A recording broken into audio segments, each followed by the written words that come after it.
الحمد لله رب العالمين والعاقبة للمتقين والصلاة والسلام على أشرف الأنبياء والمرسلين أما بعد فأعوذ بالله من الشيطان الرجيم بسم الله الرحمن الرحيم قال الله تبارك وتعالى الشهر الحرام بالشهر الحرام والحرمات قصاص وقال النبي صلى الله عليه وسلم إن الزمان قد استدار كهيئته يوم خلق الله السماوات والأرض السنة 12 شهرا منها 4 حرم 3 متواليات ذو القعدة وذو الحجة والمحرم ورجب مضر الذي بين جماد وشعبان رواه متفق عليه.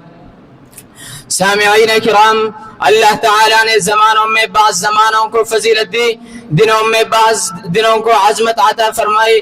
اسی طرح اللہ رب العالمین نے راتوں میں لیلۃ القدر کی رات کو برکت و عظمت والا بنایا، اور مہینوں میں بعض مہینوں کو حرمت اور عظمت والا حرمت و عظمت کا تاج پہنایا.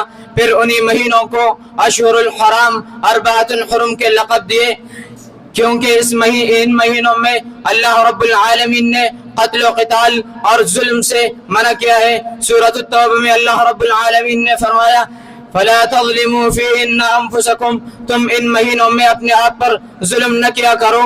اس سے یہ نہیں معلوم ہوتا کہ باقی مہینوں میں لڑائی کیا جائے، بلکہ ہر مہینے کا مقام و مرتبہ اپنی جگہ. اسی طرح اسلامی سال کا پہلا مہینہ محرم ہے. اس مہینے کا نام محرم الحرام اس لیے رکھا گیا کیونکہ اس مہینے میں اہل عرب قتل و قتال کو اپنے اوپر حرام سمجھتے تھے، اس مہینے کا لحاظ کیا کرتے تھے. مگر ان میں ایک اور غلطی تھی کہ مشرکین مکہ اپنی تجارت کی وجہ سے محرم اور سفر میں رد و بدل کیا کرتے تھے. کبھی محرم کی جگہ سفر لاتے اور کبھی سفر کو محرم کی جگہ رد و بدل کیا کرتے تھے. تو اللہ رب العالمین نے فرمایا انما النسیء زیادۃ فی الکفر یضل به الذین کفروا یحلونہ عاما ویحرمونہ عاما لیواطئوا عدۃ ما حرم اللہ. اسی طرح اللہ رب العالمین نے مؤمنوں کو مخاطب کر کے فرمایا یا ایھا الذین آمنوا لا تحلوا شعائر اللہ ولا الشہر الحرام. اسی طرح نبی علیہ السلام نے ماہ محرم الحرام کے روزوں کے بارے میں فرمایا افضل الصیام بعد رمضان شہر اللہ المحرم. اسی طرح حرمت والے مہینوں میں دوسرا مہینہ رجب ہے. یہ وہ مہینہ ہے کہ نبی علیہ السلام کی حدیث ہے وَرَجَبٌ مُضَرَ الَّذِي بَيْنَ جَمَادَ وَشَعْبَانَ، یہ وہ مہینہ ہے جو جمادِ الثانی اور شعبان کے درمیان میں آتا ہے، اور یہ مہینہ بھی حرمت ہے. اس میں قتل و قتال کرنا منع ہے. اللہ رب العالمین نے فرمایا يَسْأَلُونَكَ عَنِ الشَّهْرِ الْحَرَامِ قِتَالٍ فِيهِ قُلْ قِتَالٌ فِيهِ كَبِيرٌ. اسی طرح یہ وہ مہینہ ہے کہ نبی علیہ السلام اس مہینے میں دعا پڑھا کرتے تھے اللہم بارک لنا فی رجب وشعبان وبلغنا رمضان. سامعین کرام، اسی طرح حرمت والے مہینوں میں تیسرا مہینہ ذو القعدہ ہے. یہ اس کا سب سے اہم خصوصیت یہ امن والا پیغام لایا تھا. صلح حدیبیہ اسی مہینے میں ہوا. اللہ رب العالمین قرآن مجید میں فرماتا ہے حرمت والے مہینوں کے بارے میں ذالک ومن یعظم حرمات اللہ فهو خیر له عند ربہ. اسی طرح چوتھا اور آخری حرمت والا مہینہ ذو الحجہ، یہ وہ مہینہ ہے جس میں ہر طرف کے ممالک سے پوری دنیا کے ذو الحجہ میں مکہ مکرمہ تشریف لاتے ہیں، کیونکہ حج کرنے کے لیے اللہ رب العالمین نے اس مہینے کو اس لیے حرمت والا بنایا کیونکہ اس میں حاجی حج کے لیے آتے ہیں.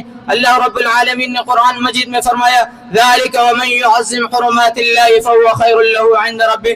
اسی طرح ذو الحجہ کے شروع کے 10 دنوں کے قسم کھا کر اللہ رب العالمین قرآن مجید کے آخر پارے میں فرماتا ہے والفجر ولیال عشر والشفع والوتر. اسی طرح نبی علیہ السلام کا فرمان ہے ما من ایام العمل الصالح فیہن احب الى اللہ من هذه الايام العشر. اسی طرح اللہ رب العالمین کئی مقامات پر قرآن مجید میں اشہر الحرام کے حرمت ہونے کے بارے میں ذکر کرتا ہے. کئی فرمائے یسألونک عن الشہر الحرام قتال فیہ قل قتال فیہ کبیر. اسی طرح فرمایا ذالک ومن یعظم حرمات اللہ فهو خیر له عند ربہ. اللہ رب العالمین سے دعا ہے کہ اللہ تعالی ہم سب کو حرمت والے مہینوں کی بے حرمتی سے بچائے اور ہمیں بدعت اور تقلید سے بچائے، ہمیں اپنے اور اپنے رسول امام اہل الحدیث حضرت محمد صلی اللہ علیہ وسلم کے نقش قدم پر چلنے کی توفیق عطا فرمائے۔ وما توفیقنا الا باللہ، والسلام علیکم ورحمۃ اللہ وبرکاتہ۔